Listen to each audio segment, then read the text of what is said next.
Everyone thinks top math students are born different, that their brains are different from average students, or that they just have good genetics. But here's the uncomfortable truth no one tells you.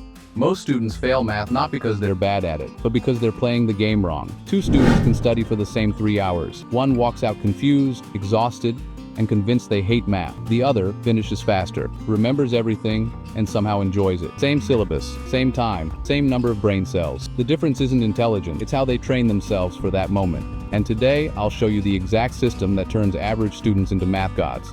Miss this, and math will keep feeling like a foreign language forever. If you want to call math your strongest subject and be the cool kid, don't miss this. Here's the myth that destroys students early. Math is about speed and memorization. Wrong and dangerously wrong. Research on experts at math and undergraduates shows something shocking. When asked the underlying concepts of math problems, undergrads average 35 seconds, while experts average 45 seconds. It's not about speed, and of course, undergrads were wrong most of the time. Ayanokoji doesn't see numbers, he sees patterns. This is why he dominates exams. He doesn't rush, he pauses, observes, strips the problem down to its skeleton, then moves. Before solving any question, write what topic does that belong to and formulas and theorems that could be used to solve them. Force your brain to classify before calculating.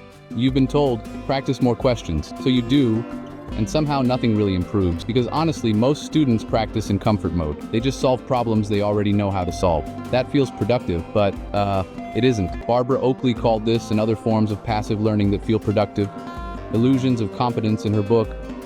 It's a great book if you love math, by the way. You can check that out. Real growth happens when your brain struggles but doesn't quit. This is exactly how Shikamaru thinks. He doesn't fight battles he can already win. He engineers situations that force new ways of thinking.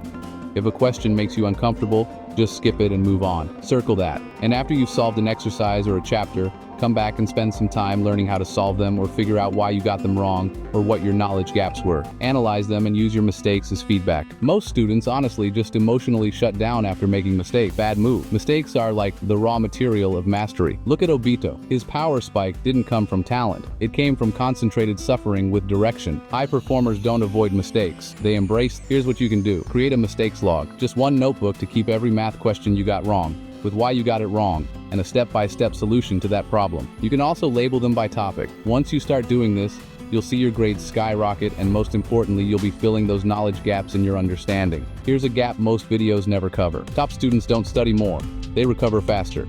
Mental fatigue kills math performance faster than, locked knowledge ever could. Research on learning efficiency shows that short, intense sessions beat long, draining ones every time. Ayanokoji never brute forces. He spaces his effort to stay lethal. Here's what to do. Set a timer for 25 minutes. Solve hard questions only, or at least the medium hard ones. Stay focused for 25 minutes. Don't spend a single second looking away. Then take a 5-minute break. Walk, stretch, drink water, whatever helps you reset. 25 minutes is long enough to get some real work done, and short enough so you don't get distracted or feel drained. Quit while you're still sharp. That's how you recover faster. Average students start from formulas. Math gods start from answers. They ask, what must be true for this answer to exist? This kind of reverse thinking is used by competitive mathematicians and chess players alike. Shikamaru doesn't move pieces forward blindly. He imagines the end position first. Here's what to do. Next time you solve a problem, go backwards once. Analyze the steps you went through to solve that question. This doubles retention. Here's the final gap no one talks about. You don't become good at math by just trying harder. You become good by deciding who you are. Students who say I'm bad at math stop thinking early. Students who say I haven't figured this out yet keep engaging. Language shapes cognition. From today, replace I'm bad at math with this type of question is new to me. Sounds like a small shift, but trust me, it isn't. That single shift keeps your brain online longer. Math gods aren't born. They're built. They classify before solving. They struggle on purpose. They collect mistakes. They protect their energy. They think backwards.